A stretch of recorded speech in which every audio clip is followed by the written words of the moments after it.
at the network.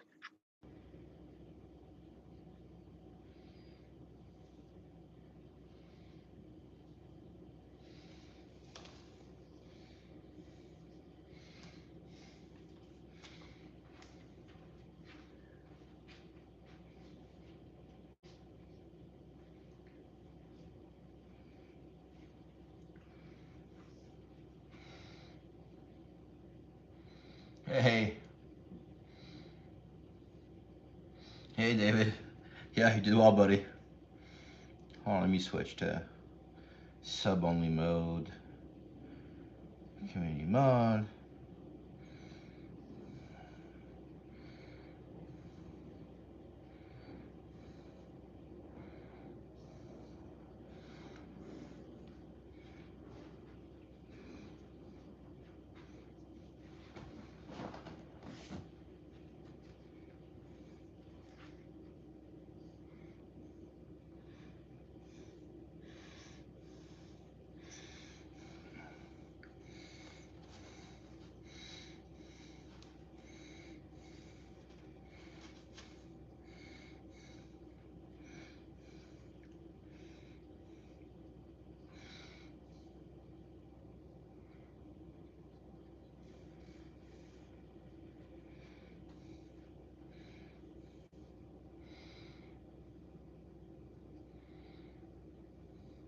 No, I never clean my bag.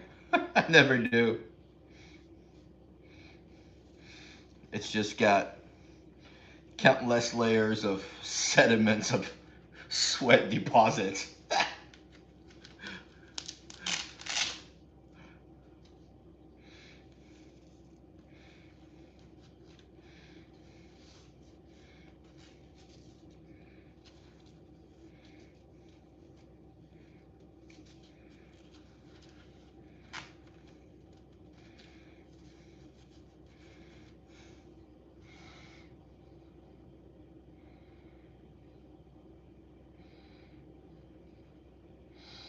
David, yeah, maybe. I mean, like at the gym, like we wipe them after every session because it's shared equipment. But here it's just I don't know. It's just me, so I don't care.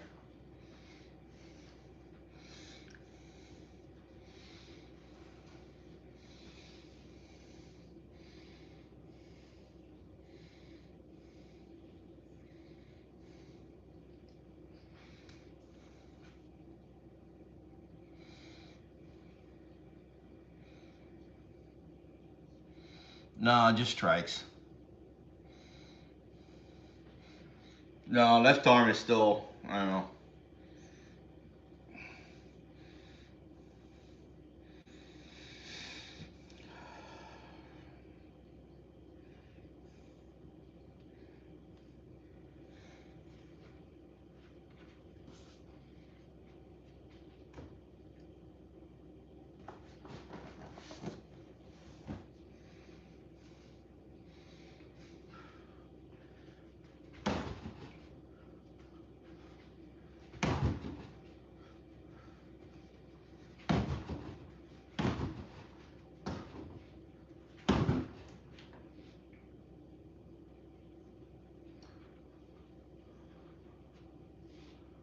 Actually, left arm does feel a bit better.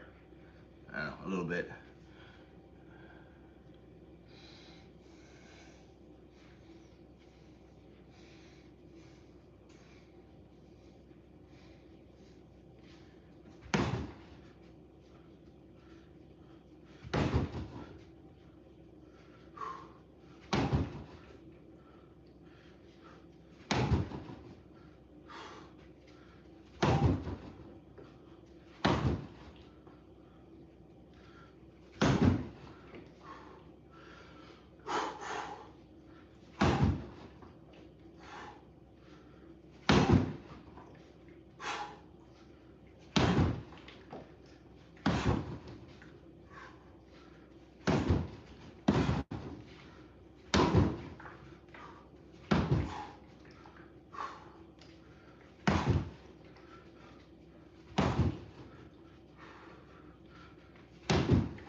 Yeah, yeah, I do elbows.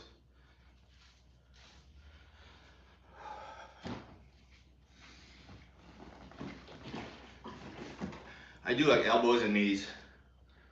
So here's knees.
No, I got plenty of water in the base.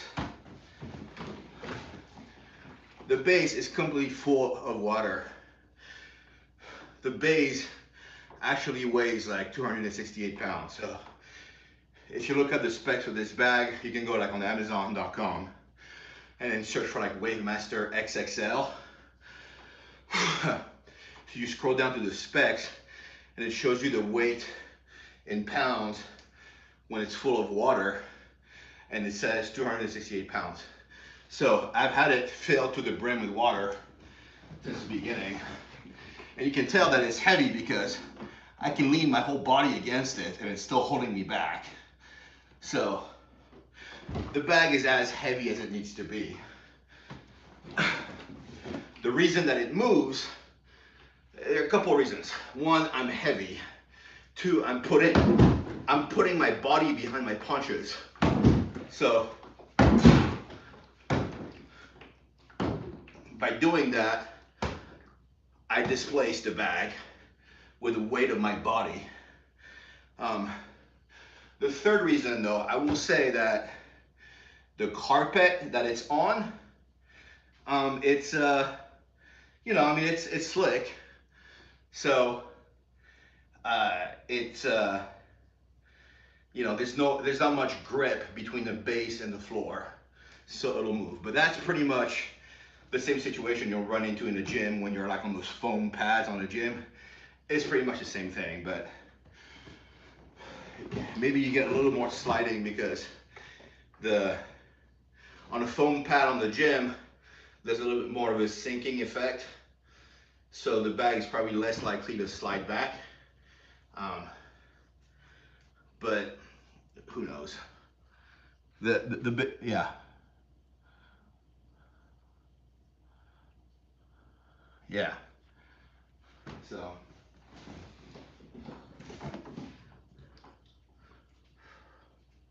But like some people were thinking, you know, there are things I might be able to do. I don't know, put like some Velcro on the floor, you know, some way to anchor the bag more. Put some, you know, like some kind of door stop behind the base. You know, there's like a million things I could do. I guess I just don't care to do them. So, and like when I'm doing a lot of reps too, you know, having to bring the bag back kind of gives me a welcome rest, right? It's kind of like when you're boxing, you know, and then you get winded, so you start, you know, hugging your partner, right? You know, you're like, hey, what's up, buddy? So, similar thing here. I I welcome the respite.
It's not kilograms. It's not 200 kilograms. It's 200 pounds. So it's 268 pounds. So that's about 125 kilograms. It's not 200 kilograms. Big, big, big difference here.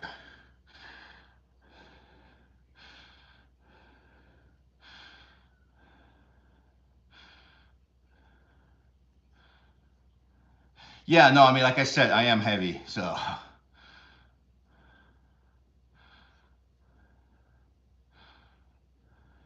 Yeah, I mean, it's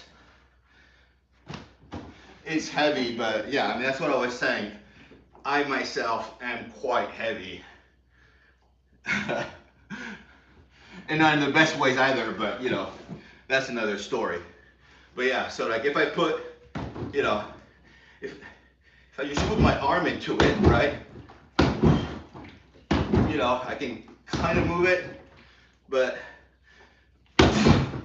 when I put my body into it, you know, and I get that hip rotation into the punches, then yeah, like it's it's gonna move it, yeah, for sure.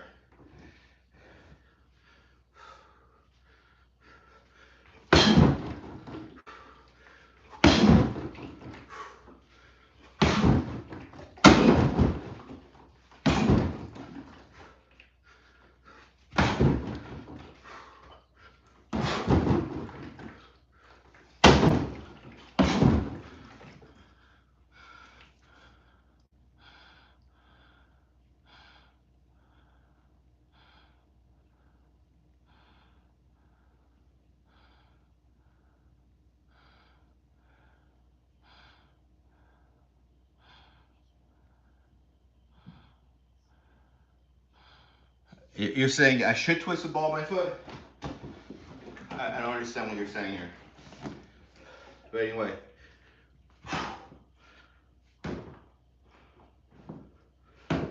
Right? So.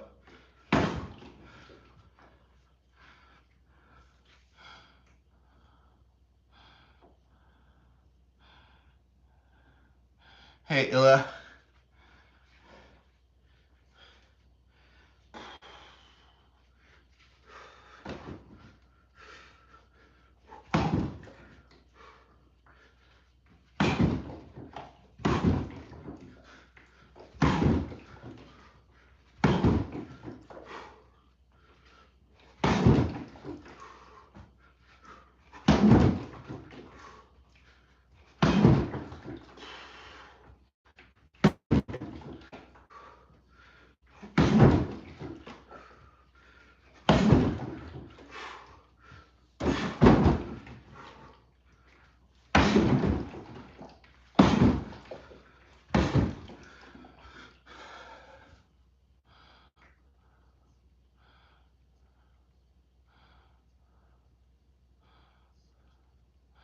Okay, I thought I was twisting it, but okay.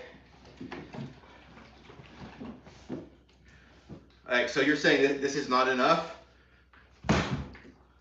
Like, this right here is not enough. Like, literally.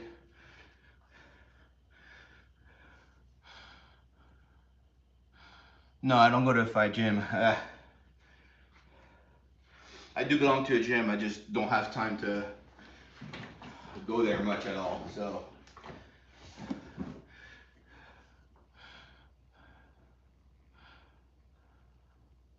Oh, the front foot? No, you don't twist the front foot. No, buddy.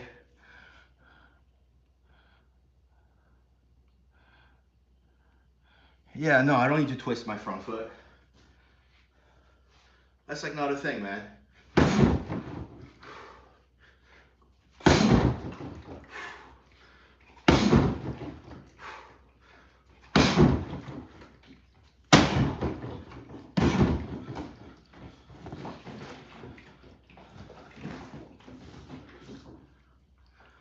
If I'm doing a cross, I don't need to twist my front foot.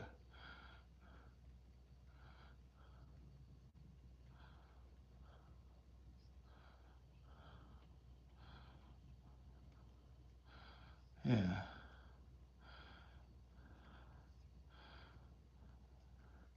No, I've never done karate or taekwondo. Just I've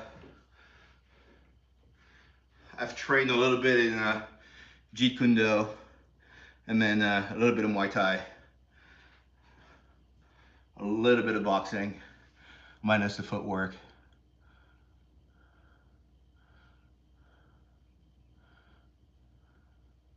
No, I'm not. I don't lift heavy weights now.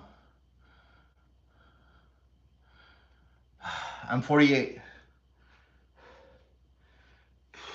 Right.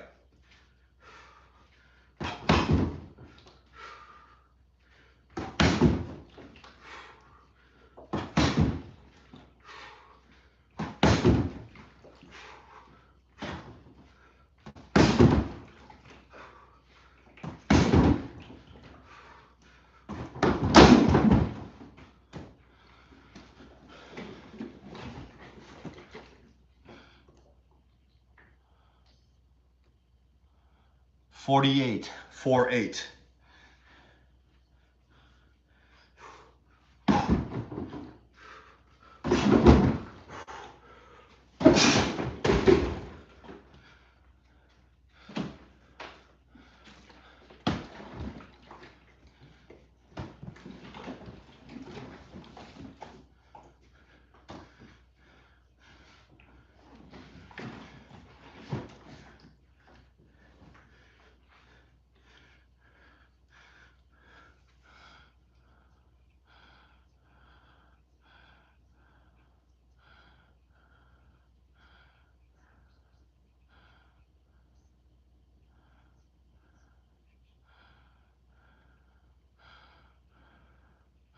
All right.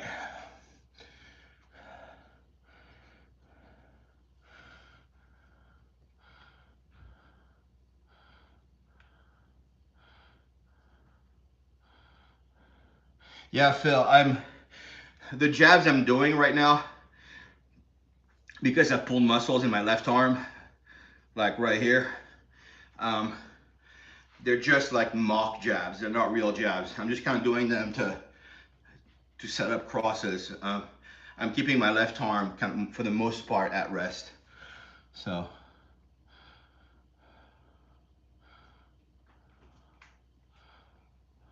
So anyway, all right. Okay, I gotta stop looking at the screen because y'all keep asking me questions and it's distracting me, so. All right. I can't see what you're saying right now, okay?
So David, I will say on the jabs, you got different nuances for jabs, right? So like,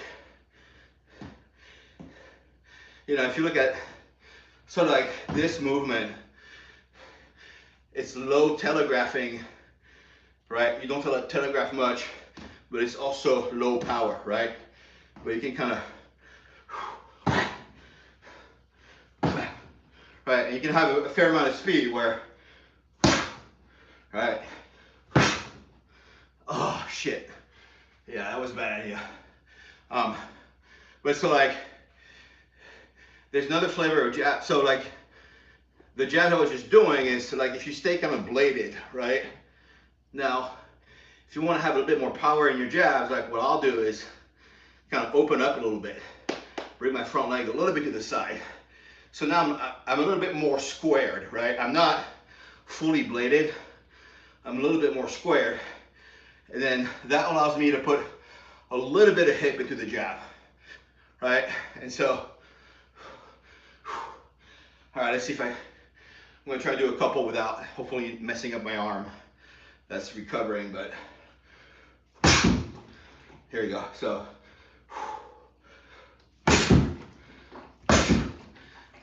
but if you put a little bit of hip, you might telegraph it a little bit more. It kind of depends on how you execute, I guess, but.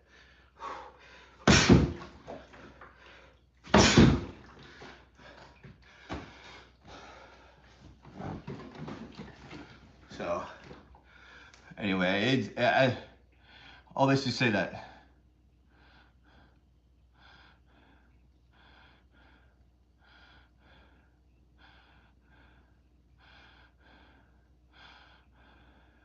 and so like you can pivot your front foot. I think that makes sense when you're doing a lead hook, right? So, whap, right? For that, yeah, you'll definitely benefit from twisting your foot, but otherwise, jab is just like whamp, whamp, maybe the occasional whap.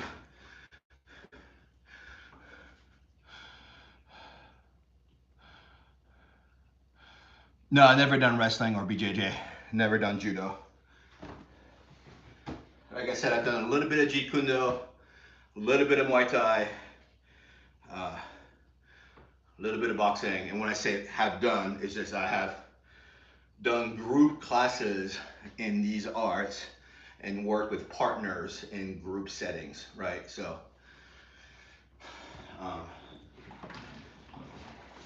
I've had like maybe 3 or maybe, I don't know, 5 kind of one-on-one lessons with my coach, kind of based on the budget that I had at the time, but anyway. So that's the only arts that I've trained. I'm not really, you know.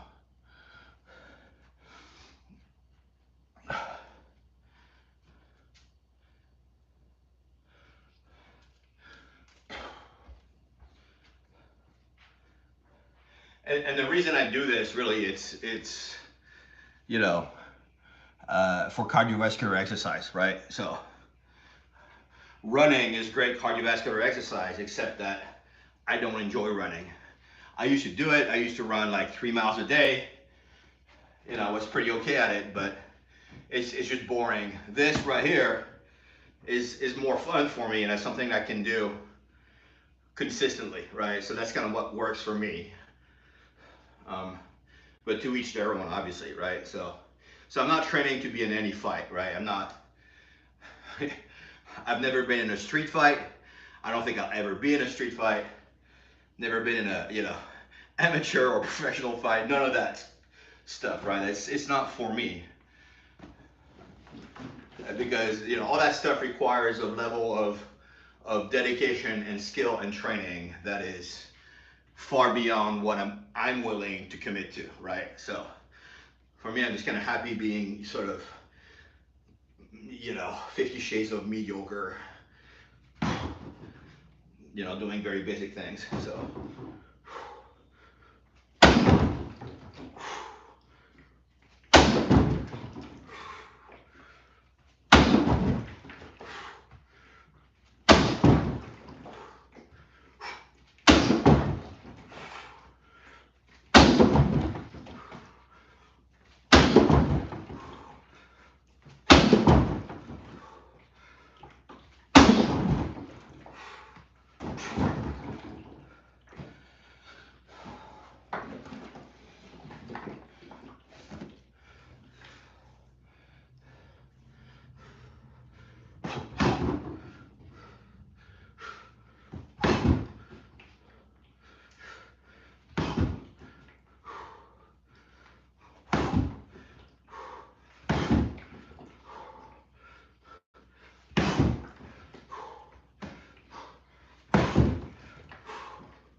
David, it's not gonna happen, buddy.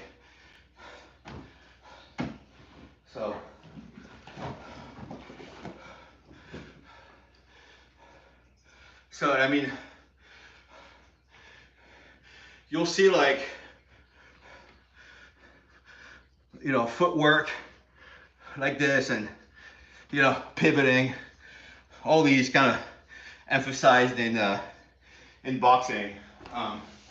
But you know, you put the cross on the floor, right, and then you just, you know, do these drills, right? And that's great.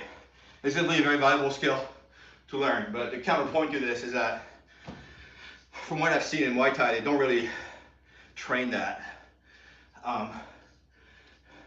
Footwork matters, but like at a different angle. You know, for them, it's more about being more squared and just, you know, flexible on your feet, so you can kind of, you know, do these things. But like in Muay Thai, like you'll never see a Muay Thai fighter like do this, right?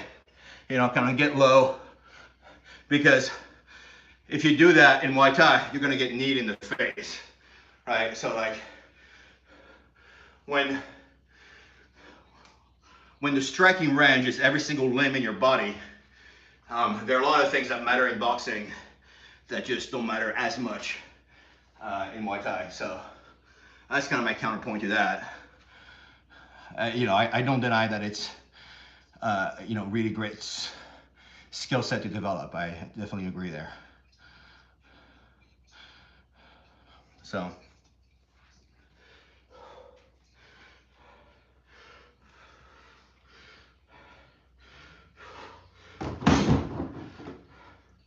Yeah, like, you know, in boxing, you know, you can do this to take a break. You can't do that in Muay Thai or UFC or MMA, because somebody will just gotta get you right away in a clinch and then start doing this to you, right? So it's just a different world altogether, and so you just got to be mindful of the context within which you operate, obviously, right? So.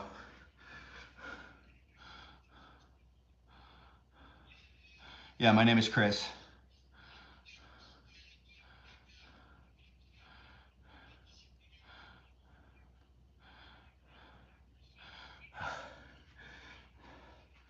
All right.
That spinning back kick is just something I'm developing.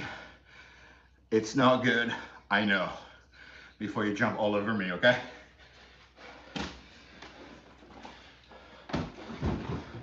just every once in a while, I try to practice it so I can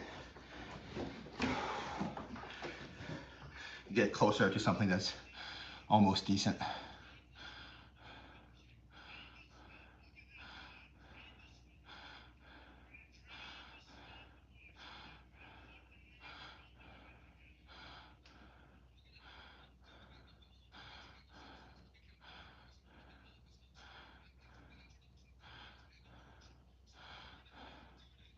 All right, sorry, I have a hard time catching up to all the chat. So at any given time, I can only see like the last 3, maybe 4 messages, depending on how many lines per message. So I'm an iPhone 12 mini, which is really, really small, but that's the way I like it though.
Yeah, it was a side kick. So first I was doing this one, right, which is just a lead side kick, right, kind of hybrid defensive offensive move. You want to quickly kind of, you know, keep your attacker in check, right?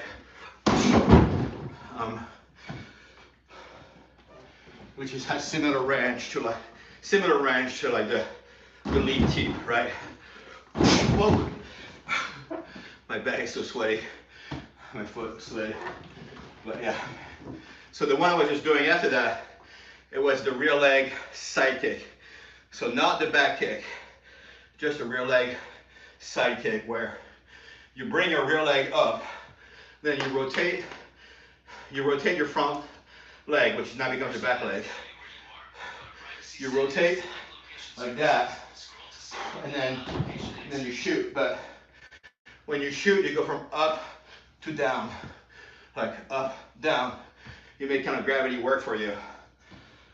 So it's just a rear leg side kick. So kind of like,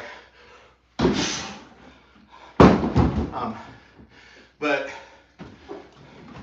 from a body positioning standpoint,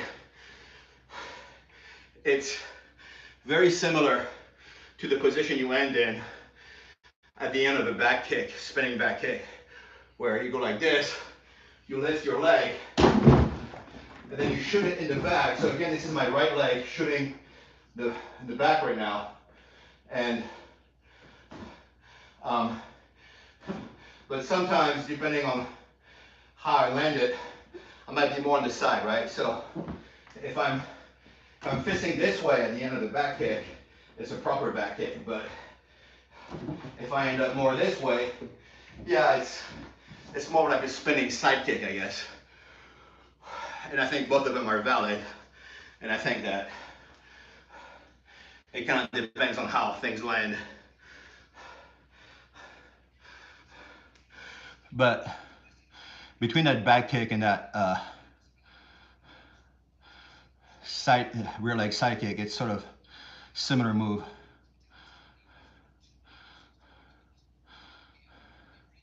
No, nobody's doing anything bad to anybody. Come on.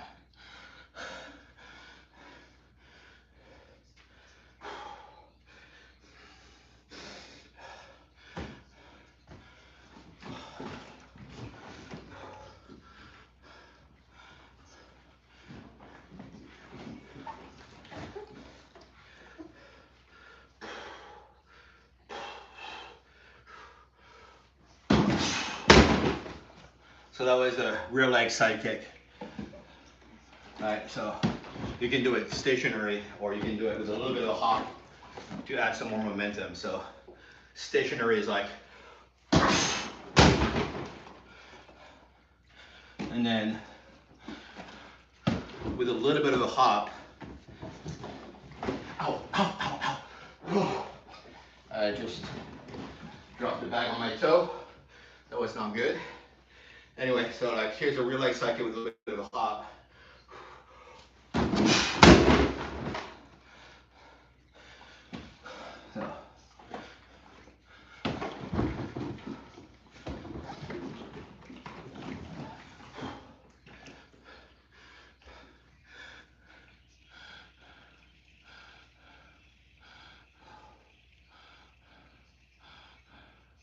So the oblique kick, I think I was doing it earlier, right?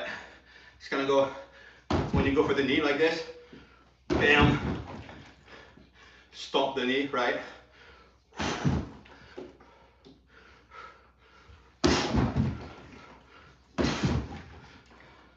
And I kind of use those to set up my question mark kicks as well.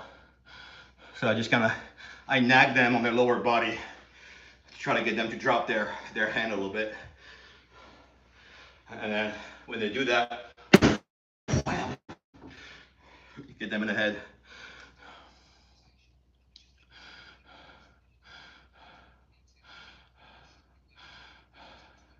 For the side kick, okay. Oh, oblique side kick. I'm not sure, like, with this, I don't know.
Okay. All right, David, I'm not sure I can visualize what you're putting down, but oh well.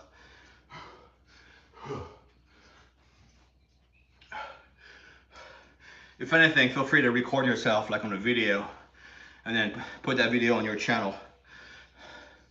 And then drop me a link to it in a comment and then I can look at it. So.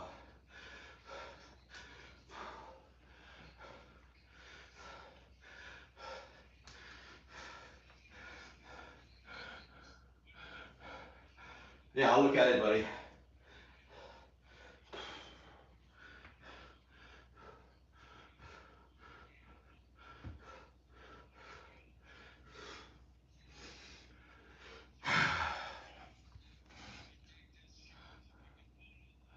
All right. Sounds good, buddy. All right, I'm gonna get some water. I'll be right back.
Hey, I'm back.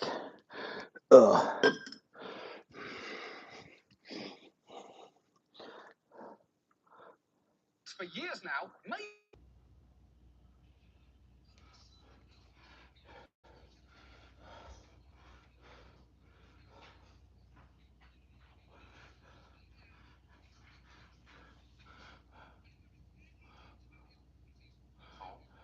Hey, Giga. Uh,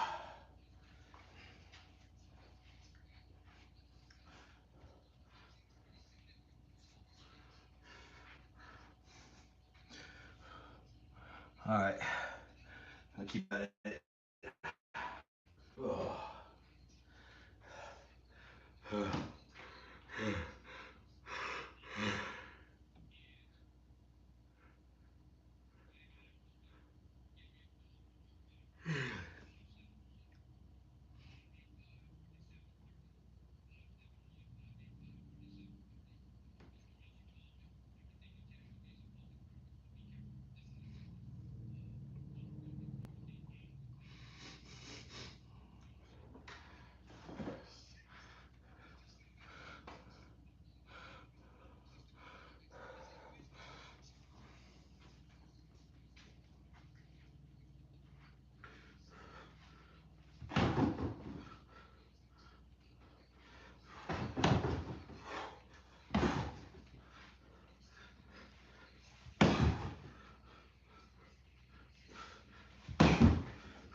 Hey, Nance.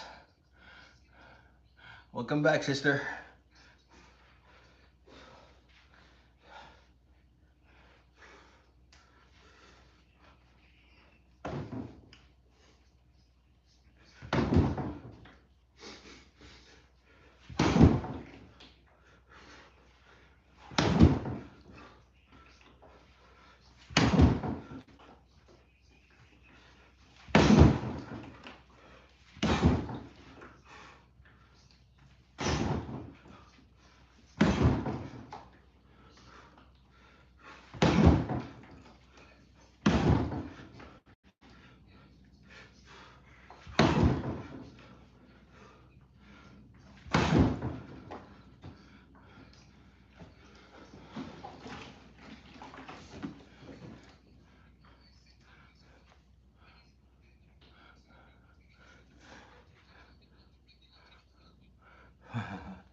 Yeah, that's gross.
Okay, David. Just drop the link as a actual comment on any of my videos. Okay, I see the link. Nice. Okay, awesome. I saw the comment notification pop up on my screen, so I'll check it out when I'm done.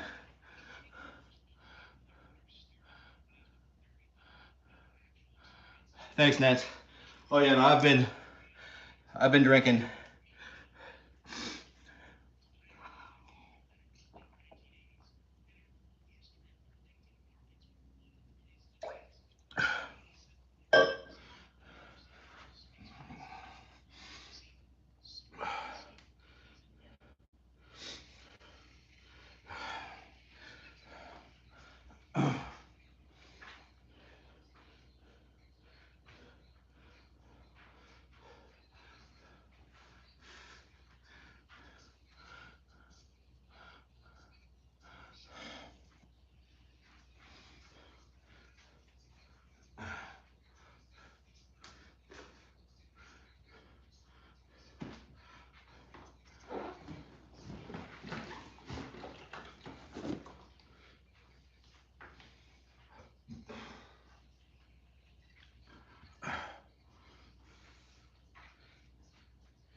I don't know, my favorite kick is, depends on the day. So I like the rear leg teep because it's simple. It's simple and effective, right? You just go, boom.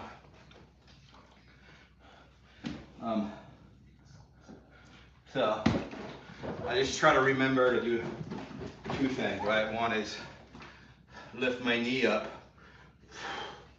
and then two is to thrust my hip, right? So,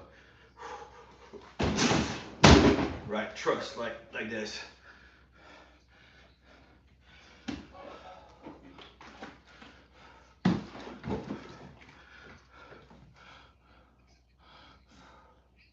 I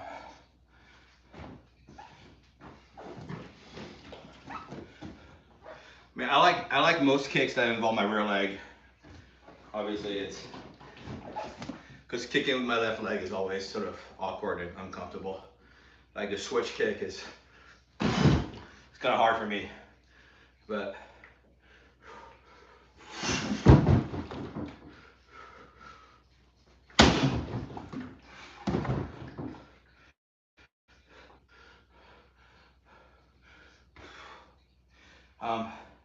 But yeah, the rear leg side kick.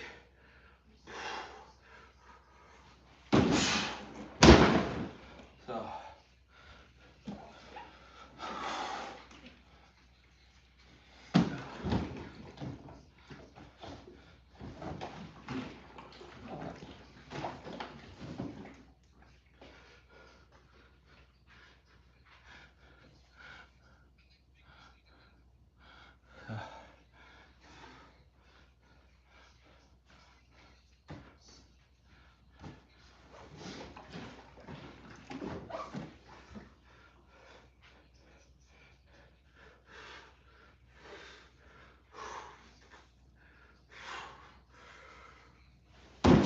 Nope, nope. That was all wrong. I overspun on that one. Nope. Oh. Fail, fail, fail, fail.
Hey David, welcome back, buddy. I saw the notification for your comment, so I'll check it out when I'm done, okay?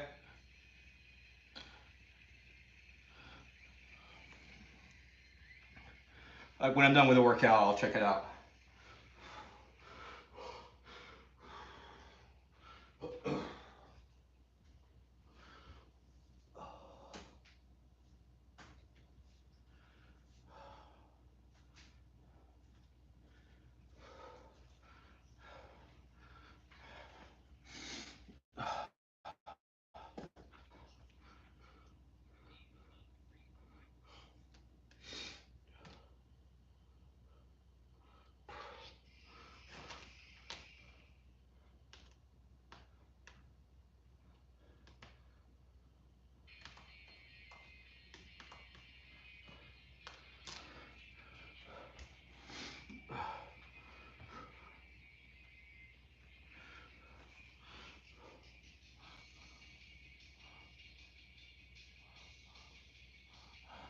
No worries, dude.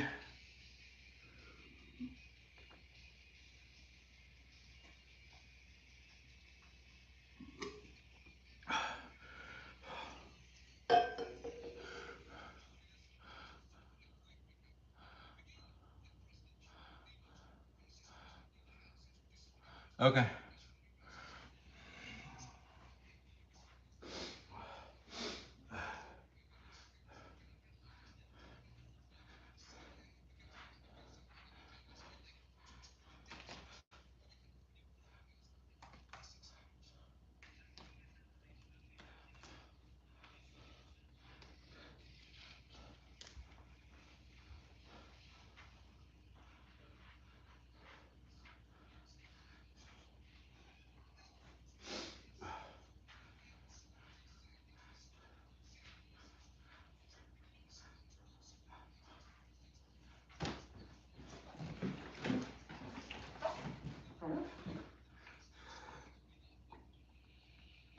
Okay.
All right, Nance, take care.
No, I'm not training for a fight at all.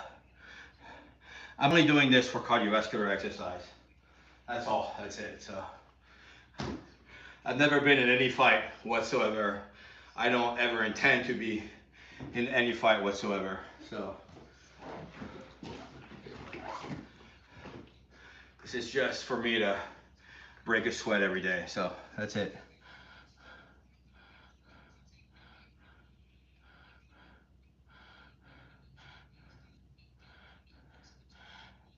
Hey Connor, welcome back, buddy.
With a Bud Light.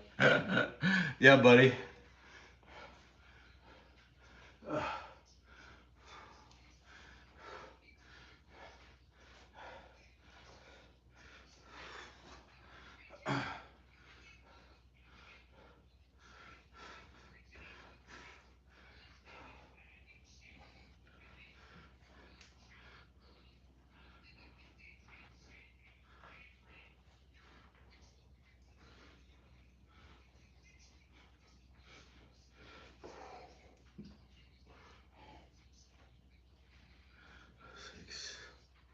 Just get these. All right. Yeah, Connor. Yeah, I'm getting toward the end of my workout though. I'm at 74 minutes so far, so I'm gonna stop around 80 minutes. That's an hour and 20 minutes.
Yeah.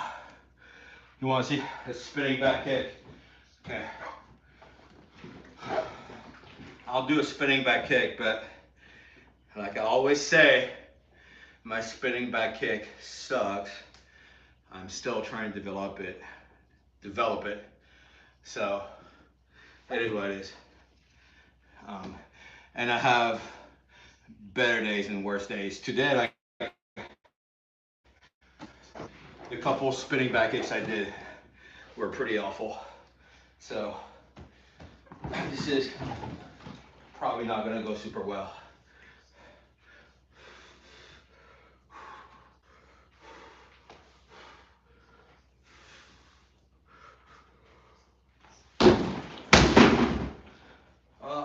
that wasn't my worst kick. So.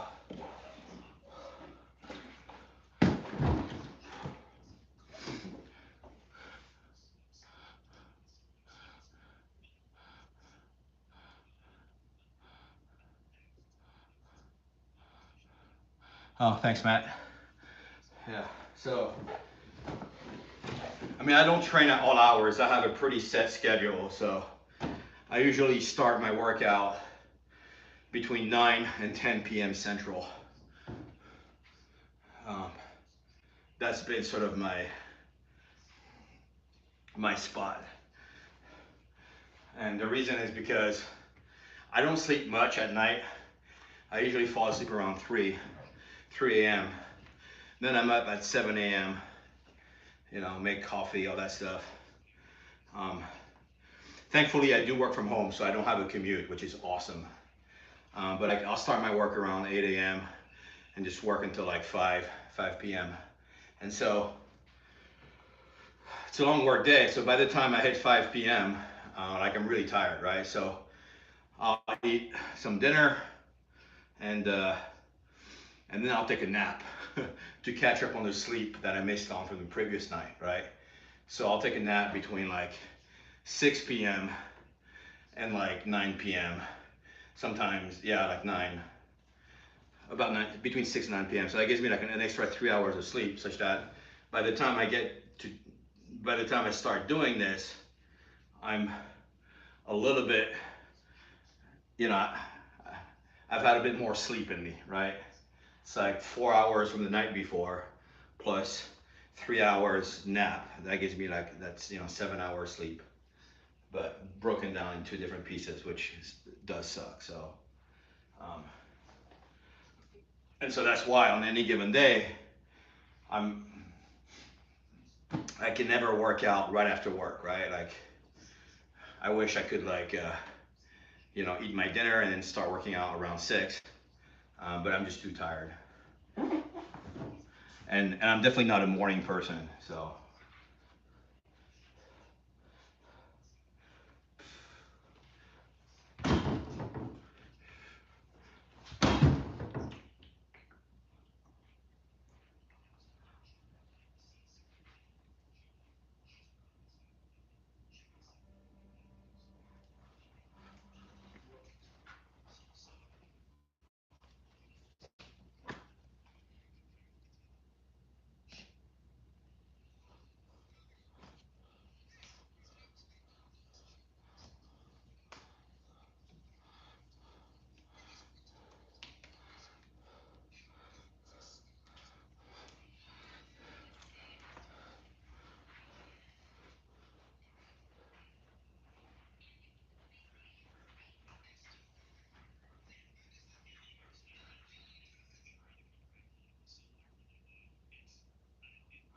yeah.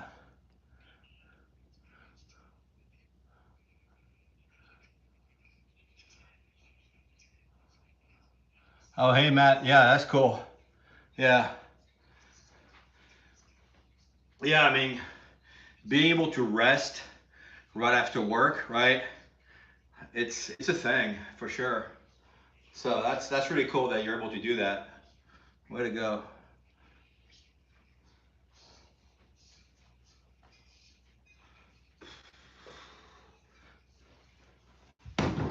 But yeah, like lately, I start my workout at around 10. So it's like I'll wake up from my nap around 9 p.m.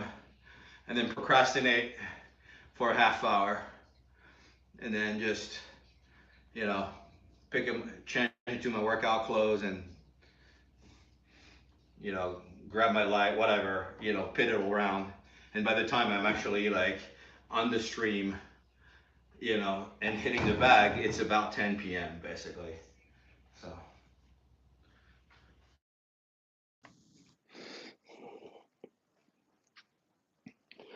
And doing this every day, like I have to get myself in the mindset, every day. Sometimes it's a bit of an uphill battle, right?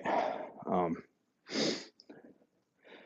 like some days I'm like, man, I could just stay in bed and kind of go back to sleep, right? But I'm trying to commit myself every single day to go back and kind of do this. And so,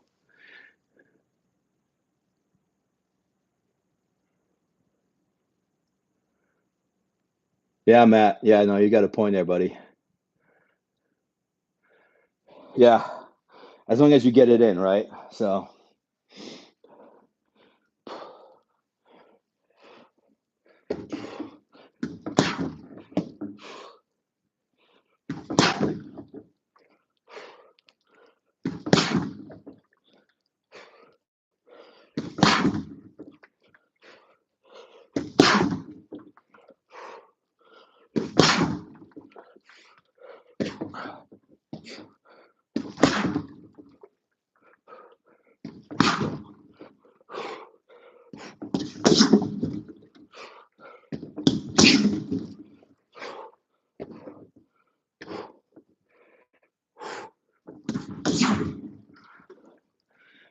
I like this combo because it's all leading to to a simple roundhouse kick, right? Simple roundhouse kick like this. But for it to be the most effective, just before you pivot your hip, you want to be able to take a step to the side and forward, so you can get a bit more power, right? So you go boom and then whap, right? And so, but at the same time, you don't want to telegraph it too much, and you want to try to keep them distracted up here, right? And so, what you often see me is just kind of do a jab as I step to the side, right? Do a jab as I step to the side, and then throw across right as I rotate my hip. So the cross kind of barely hits as my hip comes, and then land the rear round kick. And so this whole time you're just kind of keeping them distracted up here, and then hopefully they'll lift their elbows so you can hit them here, and destroy their spleen or whatever. So, all right, so you do a couple of jab crosses, just keeping them busy, and then bam, bam, bam.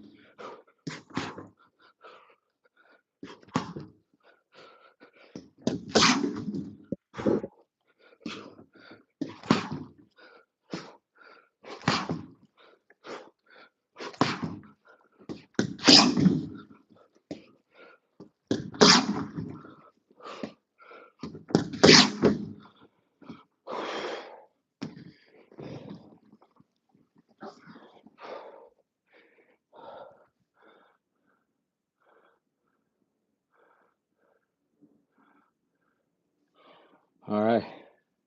Okay, I'm about done, I think. Let me check my rings.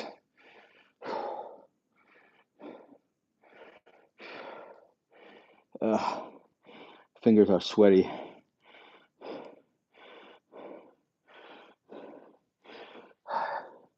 His palms are sweaty, knees weak, arms are heavy.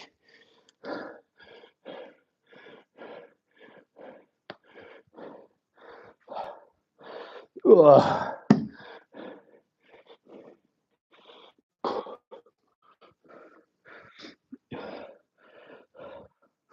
All right.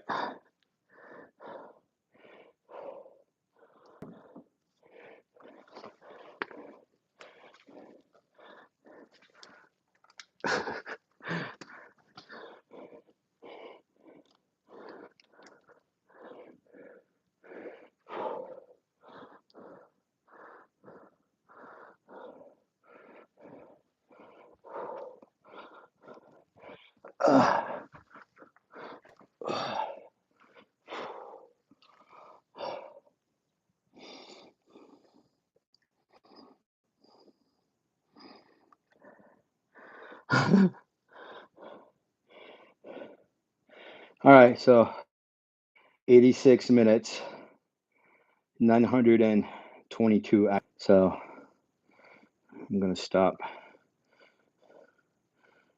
I'm going to end the workout. Here we go. And then go back to the main screen. So check my rings. Yay, goal achieved. So that's my stand-up ring.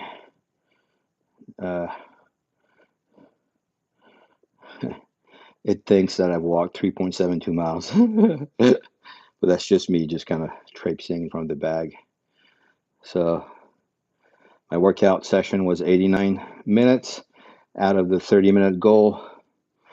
And then my active calorie burn so far is 1247 out of my 1140 goal. So there you go.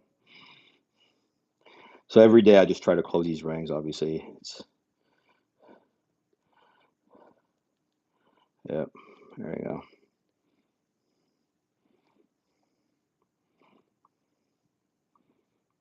Boop. There you go. That's the rings.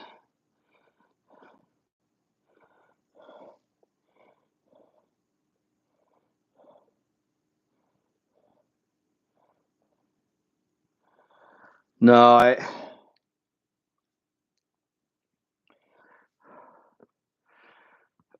I need to be on a diet, but I'm not really on the diet. So it's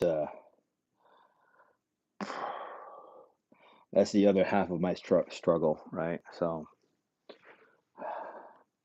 I do work out regularly, but controlling what I eat is definitely a challenge that I'm not overcoming in the best ways. But it is what it is. No, but like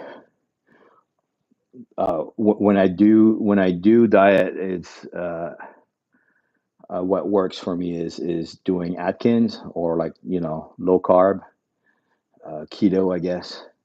So stick to 20 grams of carbs per day or less. That combined with workout, like when I can do both those things, um, yeah, in the past I've dropped a lot of pounds, but I'm not there. So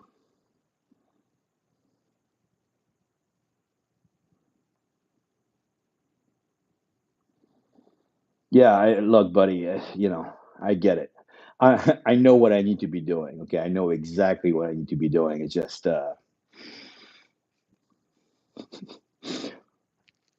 it's the only thing that matters is whether or not I make it a priority, right? And so um,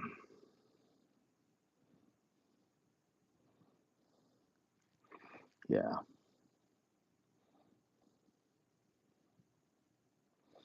yeah. No, I've got a formula that does work for me, but as with everything, it takes discipline. So you know, between work, my lack of sleep, and my workout routine, and life in general, I just you know, I need to make it a priority, but I haven't yet. So it is what it is.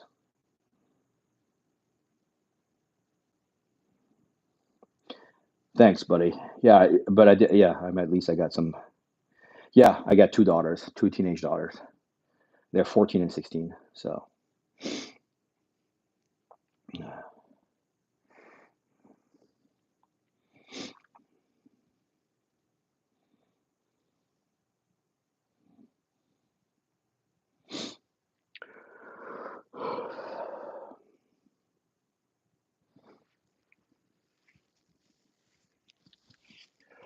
yeah, I mean, when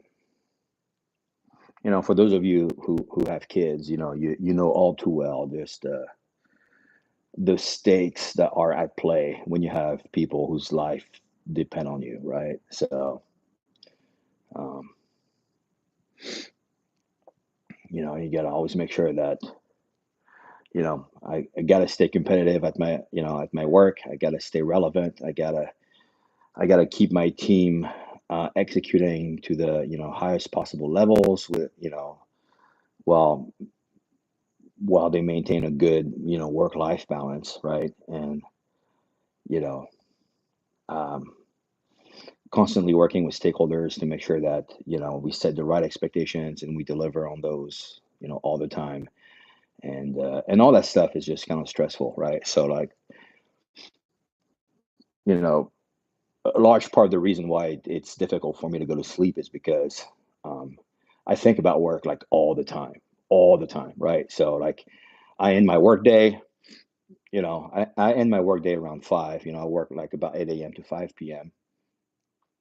But then there's just I'm thinking about the next things that I'm going to do the next day, and everybody on my team is going to be doing the next day, and what everybody's got going on, and the different stakeholders that I'm working with, what they're expecting of my team. I mean, there's just kind of constant looping kind of going on. Um, and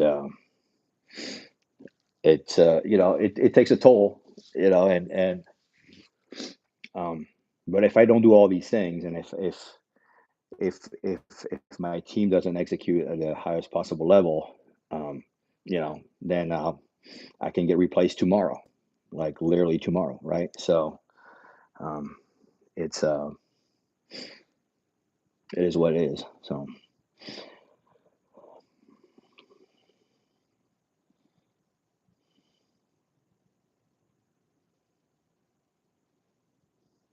David, no, I've never tried restriction bands.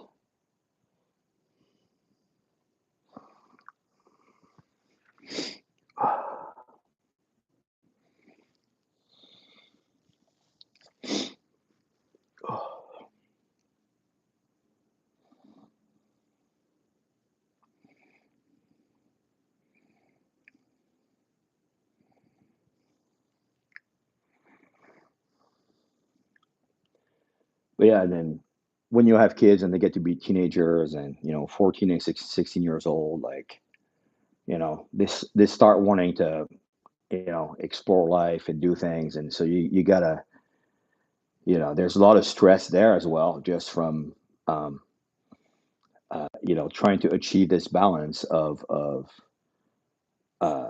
building trust with them, mutual trust, but also anticipating the stupid shit they're going to want to do, right? And and and trying to provide a safe framework for them to make those stupid mistakes. um, it's most of the time preventing them from making those stupid mistakes. It takes a lot of time and energy as well. So I think that's the other half of what keeps my brain looping at night. So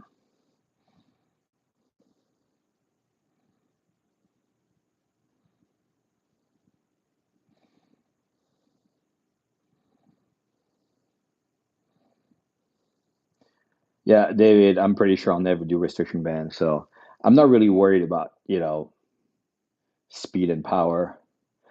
I've got plenty of power. As far as speed goes, I, you know, I don't care, dude. I really, really don't care because, like I said before, I've done a little bit of light sparring before, but in light sparring, you're not trying to bring power. You try to bring a little bit of speed, but you're just kind of, sparring done well. It's both partners helping each other develop their moves, right? It's not really about knocking them out. You don't want it to be about that. So. Uh, Most often in sparring, like I'll deliberately move slowly to give my partner a chance to develop a counter move for whatever I'm doing, and then he returns a favor to me as well, right? So um, that's what sparring should be like. Um, anyway, so I'll never be in a fight, like so I don't, dude, I really don't care. Like you know,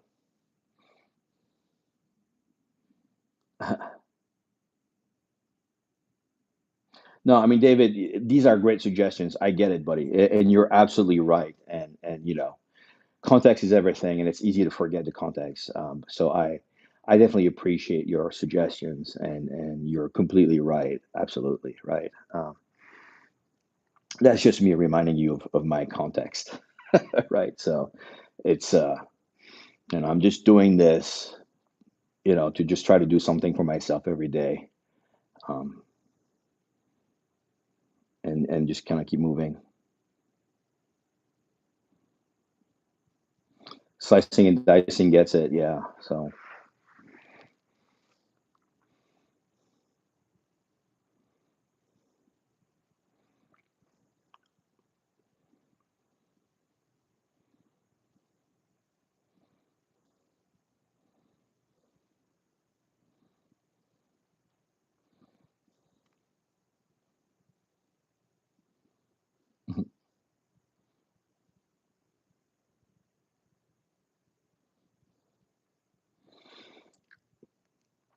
well, David, you're not alone. Like most people don't know how to spar anyway. So, um,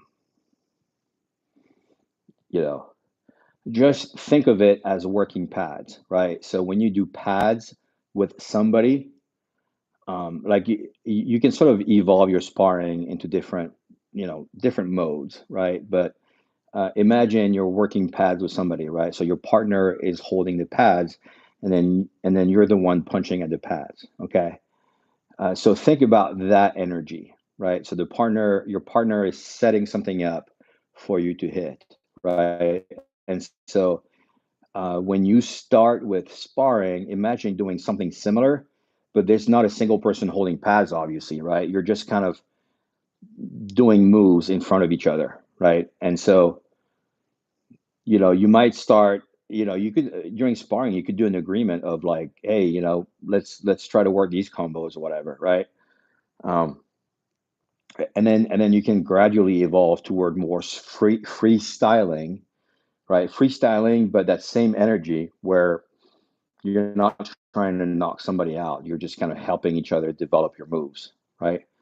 And so you start freestyling that now, right? Where you don't have any kind of set combo in mind. You're just kind of both moving, and you know you throw a jab, but you're kind of telegraphing the crap out of it, to see what to encourage your partner to kind of move his head off the center line and then try to counter with something, right? And then when he counters, he's going to try to telegraph his counter so that you can kind of come up with a counter to his counter, right? And you just try to do this,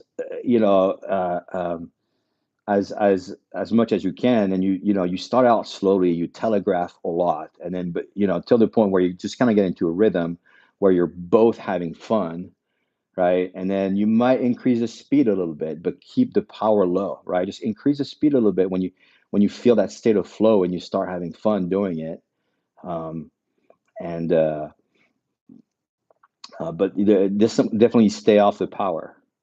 um, and a key part of it is having fun, right? So um, like studies show that the brain will do a better job of learning things when you are actually having fun, right? And so that's why you'll see like a lot of the really experienced fighters, right? Like they'll do when they spar with one another, they'll do a lot of these where they're just kind of keeping it light but keeping it tight, and just practice things.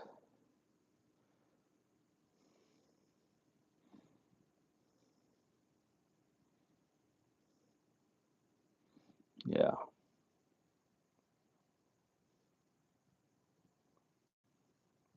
No, but David, like again, sparring is precisely about not getting hit, right? So sparring done right, you should never hurt ever, right? So you should never get hurt, and you should never hurt your partner.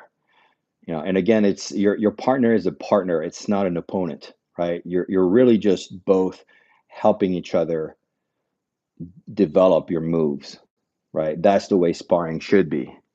And with gyms, at gyms that are well coached, like the gym I belong to here in Austin, Fighting Fit.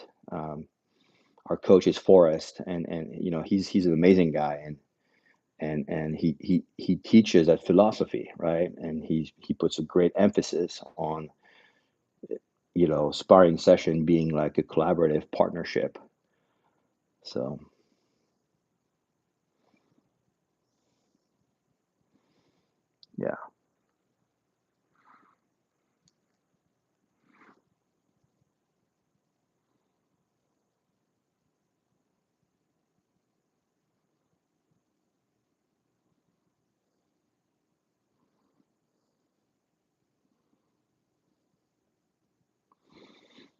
But David, like again, nobody can react that fast to begin with. Dude, like I don't react for crap. Like, I've eaten so many fists to my face in sparring, but again, never got hurt and never got scared. And it's like it's playful, right? It's like, oh, yep, you got me. Yep, yep, you got me again, right? It's never like I'm walking out of there going, like, oh, it's just like little boops, right? And so, um, like most people are not good at reacting, but it's something that you develop over time, and you start slow.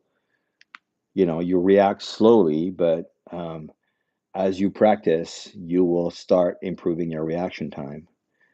But it's it's like with everything, it just takes a lot of practice and a lot of repetition. So I haven't done a ton of sparring. I've done like a few dozen sparring sessions. Um, I don't know, maybe a dozen sparring sessions. I can't say it was a few dozen. I think I'd say it's less than 20 probably. So,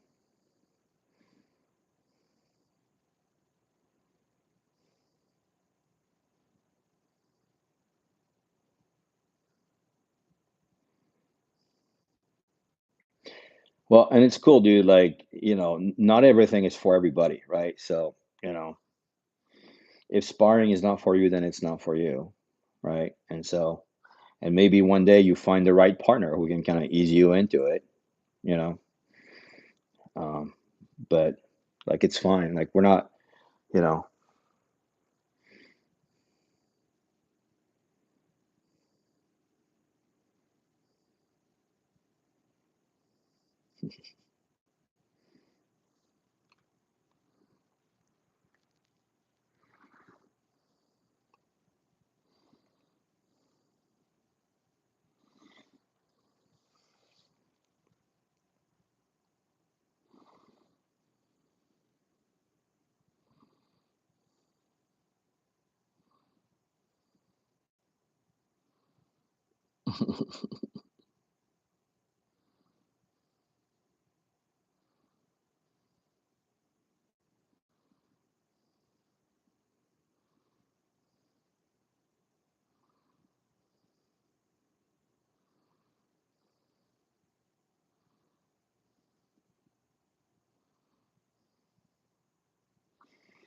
Yeah, David, what you can do with your partner is say, hey, I just want to practice this combo, right? So, um, just get with him and say, look, we're not holding pads, but um, I just want you to throw a jab and a cross at me slowly. And I want to try to come up with, and I want to practice defensive and counter moves at it. And I'm going to respond slowly to those, right? So, just getting into a session where it's not like freestyle sparring, you're literally saying, look, the only thing I want to practice right now is handling a slow jab cross from you, right? And so just have him throw slow jab crosses at you, and then try to do stuff with it, right? Um, and so do that for 10, 15 minutes. I mean, do that for a whole round of 3 minutes, right? Try to do that for an entire round of 3 minutes where you just both agree on a set combination that he's going to throw at you, and then you're just going to try to do something to defend it.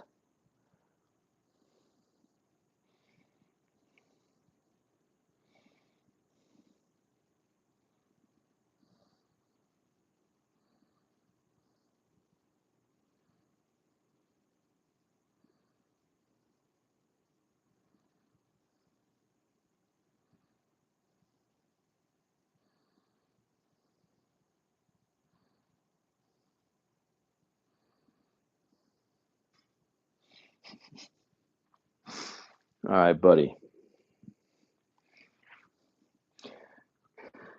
Okay. FYI, my phone battery is at like 5%. So if the stream dies on you, you'll know why.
Oh, hey, John.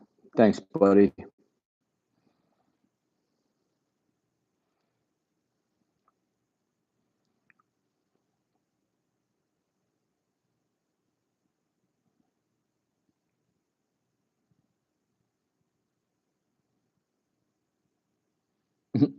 No, I'm not crying. I'm sweating.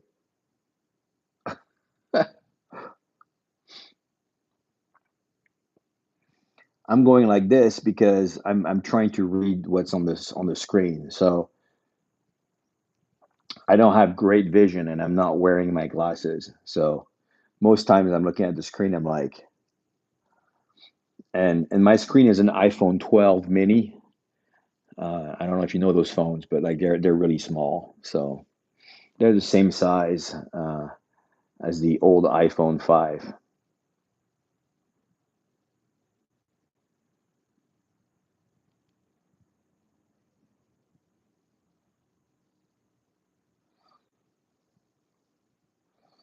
Oh, hey, Sabrina.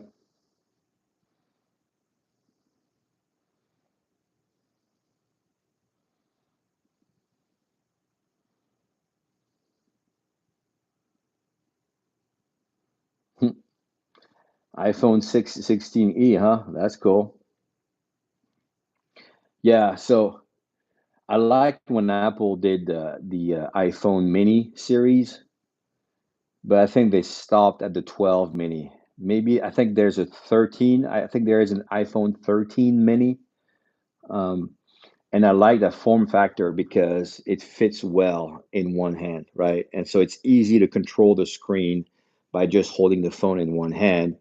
And with your thumb, you have just about enough range to reach all the areas that you need on the screen, right? Anything bigger than an iPhone 12 mini, then you pretty much have to do like two-handed operation or or there's just like a whole half of the screen you just cannot interact with at all. Which it's fine for most people, but for me, I hate that, and so that's kind of why I like the mini form factor. Um,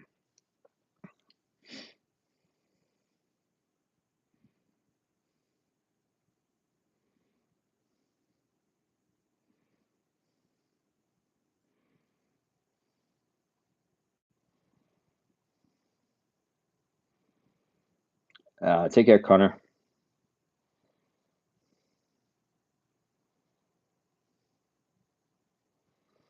Flow sparring.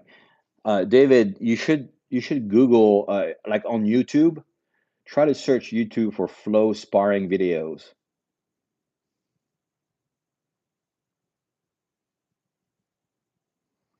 Rehoboth. Yeah, I can try. Um,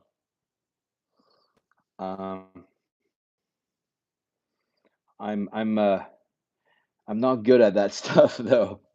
Like to be honest. But yeah, I'll try to think about it. It's funny because I should get with my coach actually. You know, so I love my coach. I love my gym. It's just like I said earlier many times, it's hard for me to align my schedule with the gym. So I barely ever get to go there. But it's just all he's a phenomenal coach, and the gym is all amazing people. Low ego, high skill. Everybody's very supportive of one another. It's really the way a gym should be. Um, I should see if my coach would be interested in doing a stream where we do kind of flow sparring, um, because it's the topic of sparring does come up quite a bit on here, right? And a lot of people are talking about it, and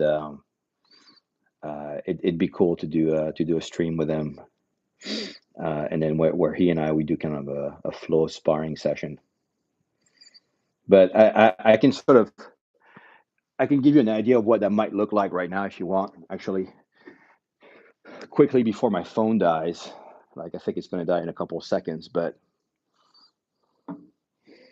hold on. Let me just put it back up here. Okay, can you see me? All right, yeah. So with flow sparring, you know, both partners just kind of standing here, and so what you'll do is just do kind of slow motion strikes, right? You just go like boom, right? And then your partner is going to do a counter, right? So you throw a jab, they slip, maybe they throw a cross, you slip, and then you do this, and so you just kind of both moving around, and then maybe and you're just kind of throwing different strikes, but you basically over telegraph them, and you're very, very soft, right? So again, you're really not trying to win anything. You're literally practicing moves with your partner, but you try to do it on a more freestyle basis. So you don't have any set combo going into it, but you just kind of move around and like, okay, here, I'm going to throw this at you. So then he kind of goes like this, right? Okay, I'm going to do a slow round kick at you. Okay, boom. Did he counter? Okay, cool. Then you go, all right, jab. Okay, cross. Uppercut. And so you literally just kind of go at these speeds, right? Very slowly, playful, slow and gentle, right? Throw a couple teeps, round kick. Because you're moving slow, you're giving your partner a chance to see the thing coming and come up with a response to it, right? And if you see that you threw a round kick and they forgot to do this, for example, right? Then just kind of give him a nod and just say again, right? So you throw a round kick and then they just didn't react to it. You say, okay, let's do it again, right? So you go, okay, ready? Boom. Okay, now you got it. And then you go back to freestyling, right? Maybe you do a switch kick. Okay, did they react to it? If not, then you say again. And then the partner is doing the same thing at you, right? So you're just kind of moving back and forth, doing moves slowly and gently, and you're just kind of flowing, right? You move, he responds, he moves, you respond gently, and you just kind of start, so you're both moving slowly, and you're very much telegraphing everything. You're looking for your partner to react to what you're doing. And if you see them fail, you give them a chance to do it again, right? And then you give each other little nods, like, yeah, cool, I like that, right? And then maybe you're like, all right, I'm going to practice a question mark kick on you, right? So boom, boom. Now I'm going to go slowly, right?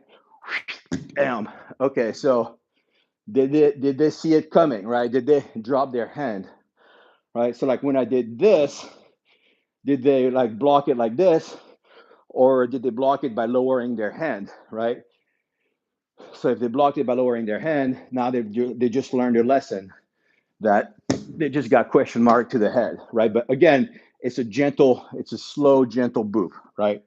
So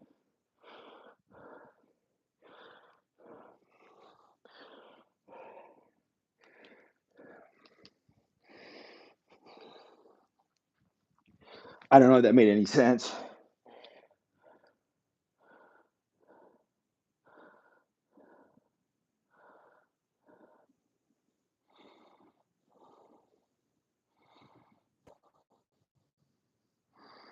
Uh, did anybody watch my little rant on flow sparring, or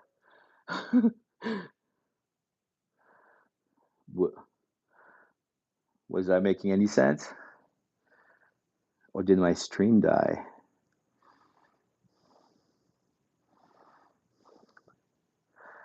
Oh, Rehoboth. Yeah, sorry, I meant roundhouse. Sorry, my bad. Oh, I don't know. Round kick or roundhouse kick. I don't know.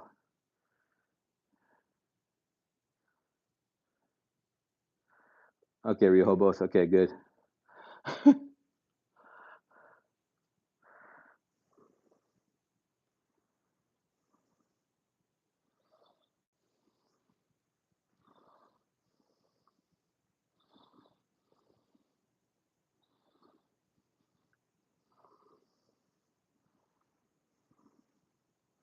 Okay.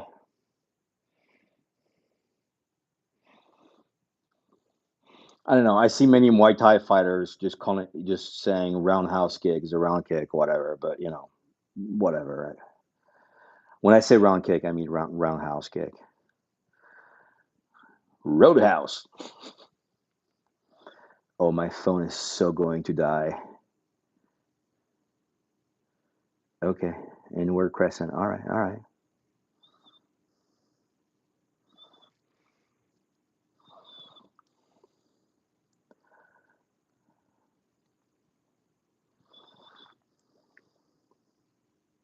Yeah, Sebastian. Texas Roadhouse. I love